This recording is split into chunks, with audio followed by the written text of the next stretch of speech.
You listen to me very carefully. I am not asking you again. Get me what I want, or this won't end well for you.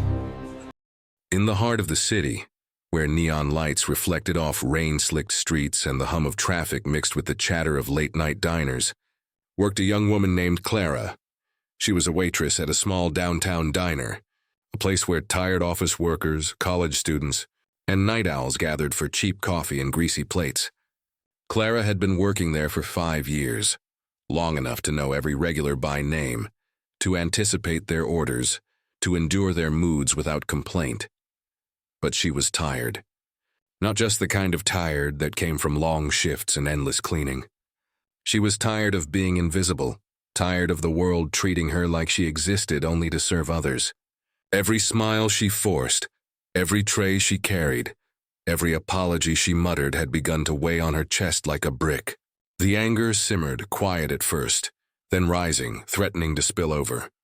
It started with small things: a customer snapping at her over a lukewarm cup of coffee, a manager brushing off her concerns about overworked schedules, a coworker taking credit for her efforts. Clara bit back her words, swallowing the fire in her chest, telling herself it was part of the job. But the fire never died. It only grew. One Friday night, the diner was unusually crowded. The lunch rush had stretched into dinner, and every table was filled. Clara moved with practiced precision, weaving between chairs, balancing plates in her hands, answering questions, taking orders, smiling when no one deserved it. Her legs ached, her back screamed, and yet she carried on. Then he walked in. The man was tall, impeccably dressed, an air of arrogance clinging to him like perfume. Clara noticed him immediately. Not because he was rich or handsome, but because he carried himself like the world owed him something. He sat at a corner booth and waved her over. "Coffee," he said, voice sharp, almost mocking. "Black, no excuses." Clara forced a polite smile. "Of course, sir." Coming right up. As she prepared his coffee, she noticed the way he looked around the diner, disdain written across his face as though she and everyone else were beneath him. She set the cup down carefully, but he slammed a finger against the table. "This isn't what I ordered," he barked. Clara's hand twitched, nearly spilling the coffee. Normally, she would apologize, explain, or fix the mistake quietly. But something in her snapped. Her chest tightened, eyes burning, and she said what she had never said to anyone before. "I'm done apologizing for doing my job the best I can," she said, voice low but firm. "If you want perfection, maybe you should pour your own coffee." The diner went silent. Customers stared. The manager froze behind the counter. The man's face turned red with anger, but Clara didn't flinch. For the first time in years, she felt free. She had spoken her truth. "You'll regret that," he hissed, standing abruptly. Clara stood her ground, arms crossed. "No, sir. I won't regret finally defending myself." He stormed out, slamming the door behind him, leaving a trail of tension and whispers. Clara returned to her station, heart racing, muscles trembling, but a strange exhilaration coursed through her veins. The anger that had been suffocating her had found a voice, and it was liberating. That night, Clara couldn't sleep. She replayed the incident in her mind, her pulse still quick from the confrontation. She realized that anger, when controlled and channeled, could be powerful. It was a warning, a signal, a force that told her she deserved respect, not just from customers, but from everyone around her. Over the next week, Clara's behavior changed. She no longer took insults lightly. She no longer smiled at rudeness or carried plates with forced patience. She became assertive, firm, unapologetic, and she noticed something surprising. The world responded differently. Customers who had once barked orders now treated her with respect. The manager, initially irritated, began to acknowledge her contributions. Even her co-workers who had once taken advantage of her stepped back, wary of the quiet fire that now radiated from her. One evening, a young woman came into the diner, looking nervous and unsure. Clara greeted her warmly. "You're new here?" Clara asked. The woman nodded. "Yeah, I just started," Clara smiled. "Stick with me. I'll show you the ropes. And don't let anyone make you feel small. You're not here to be invisible." The woman looked at her, eyes wide. "Thank you, I've never heard anyone say that before." Clara felt a surge of pride. Her anger had transformed into something stronger, a sense of purpose. She could fight for herself, and in doing so, lift others who were struggling to be seen. But life wasn't always easy. A few weeks later, the arrogant man returned.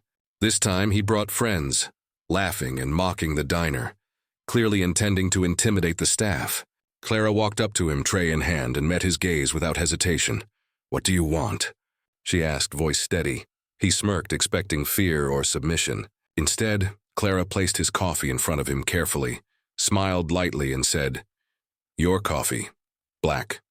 Just like last time." His friends snickered, but Clara didn't waver. She turned and walked away, leaving the man fuming in silence. Her anger no longer controlled her. It was hers to wield, tempered by confidence and courage. Word of Clara's fiery spirit spread. Regular customers admired her honesty, her refusal to be disrespected, and even some of the newer staff looked up to her as a model of strength. She realized that anger, when embraced and controlled, could empower not just herself but others around her. One night, after a particularly grueling shift, Clara sat alone in the empty diner, sipping coffee she had made for herself. She reflected on the journey that had led her here, years of being overlooked, undervalued, and underestimated. And yet she had survived. She had grown stronger. Her anger, once a burden, had become a weapon of clarity and self-respect. As she cleaned her station, she thought about the future. Perhaps she would save enough to open her own cafe, a place where respect and kindness were not optional. Perhaps she would mentor young women like the one who had approached her weeks ago. Perhaps she would finally take control of her life completely, with the same fire that had allowed her to stand up to a man who thought he could belittle her.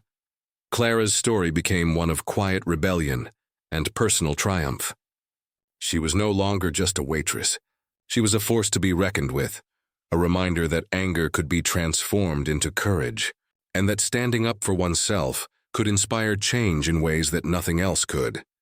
Even when challenges arose, even when the diner was busy, even when the world tested her patience, Clara carried that spark within her. She knew the truth. Respect was earned, dignity was non-negotiable, and anger, when guided by principle, could be the very thing that set her free. And so, the young waitress who had once served coffee with forced smiles and silent frustration now moved through life with fire in her chest, strength in her step, and a heart unafraid to speak the truth. She had learned the most valuable lesson. That anger, when wielded with courage and conviction, could transform a life, change a workplace, and awaken the spirit within. Clara closed the diner that night, flicking off the lights one by one. The streets outside glistened with recent rain, reflecting the neon signs like tiny fragments of hope. She walked home under the city lights, chest still tight with the pulse of controlled fury, heart full of pride and mind alive with possibility. The anger that had once weighed her down had lifted her higher than she had ever imagined. And in that quiet city night, she smiled, knowing she would never again allow anyone to diminish her. The waitress who refused to break had finally become the woman who commanded respect, not through fear, not through wealth, but through the unyielding power of standing tall, speaking her truth and embracing the fire within.